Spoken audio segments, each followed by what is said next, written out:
Shopping করতে এসে গণপতি পাপাকে কোথায় পেয়ে গেলাম এটা জানার জন্য কিন্তু ভিডিওটা শেষ অবধি দেখতে হবে। তো হ্যালো বন্ধুরা, আমরা চলে গিয়েছিলাম দুর্গাপুজোর শপিং করার জন্য।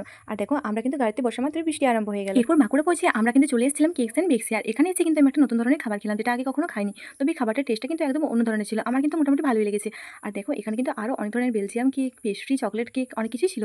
তো আমার বর কিন্তু এগুলো খেতে বেশি ভালোবাসে, তাই কিন্তু আমাদের খাবারটা খেতে চাইছিল না। আর দেখো আমরা কিন্তু ওখান থেকে বেরিয়ে ক্রিয়েটিভে চলে এসেছিলাম। আর এখানে এসে কিন্তু বর্মসে আগে প্যান্ট দেখতে লেগে গিয়েছিল। ওর কেনাকাটা হওয়া পর্যন্ত আমি কিন্তু ওখানে ওয়েট করছিলাম। তারপর ওর কেনাকাটা শেষে আমি কিন্তু অনেকগুলো ভালো ভালো ড্রেস এখানে কিনে নিয়েছি, যেগুলো কিন্তু তোমরা পরের ভিডিওতে অবশ্যই দেখতে পাবে। আর দেখো এখানে আমি ফটো তোলার সময় একটা লোক কিন্তু হঠাৎ করে চলে এসেছিল, আমার কিন্তু প্রচন্ড হাসি পাচ্ছিল। এরপর আমরা ক্রিয়েটিভ থেকে বেরিয়ে চলে এসেছিলাম কেশব টেক্সটাইল। আর এখানে এসে কিন্তু মা শাড়ি দেখছিল। আর দেখো এর মধ্যে আমার বর্মশাই কিন্তু আমার জন্য শাড়ি পছন্দ করেছিল, বাট আমার তো শাড়ি কিনে অলরেডি আগে হয়ে গিয়েছিল, তাই কিন্তু আমি আর শাড়ি কিনে নিই। আর যে আমরা উপর থেকে নামতে গেলাম তখনই দেখতে পেলাম দেয়ালে কিন্তু একটা গণপতি বাবা রয়েছে, তাই আমি কিন্তু ওখানে গণপতি বাবাকে প্রণাম করে একটা ভিডিও করলাম। এরপর ওখান থেকে বেরিয়ে কিন্তু আমরা খেয়ে নিয়েছিলাম একদম নর্মাল ভাত। আর এখানে কিন্তু আমরা একদমই খাবার খেতে পারছিলাম না, কারণ এখানে খাবারের টেস্ট কিন্তু একদম বাজে ছিল। যাই হোক আমরা এখান থেকে বেরোনোর পর কিন্তু আবার দোকানে চলে গেছিলাম ব্লাউজ কেনার জন্য এবং শাড়ি কেনার জন্য। তো দেখো এখানে এসে করে আমি কি করেছি, একটা পুতুলের মাথা চুলটা করে নিজের মাথায় পরে নিয়েছি। আমাকে কিন্তু খুব বিশ্রী লাগছে, তাও কিন্তু আমি নির্লজ্জের মতোই বাজে ক্লিপ তোমাদের সাথে শেয়ার করে দিলাম। এরপর আমি বাড়ি চলে গেছিলাম।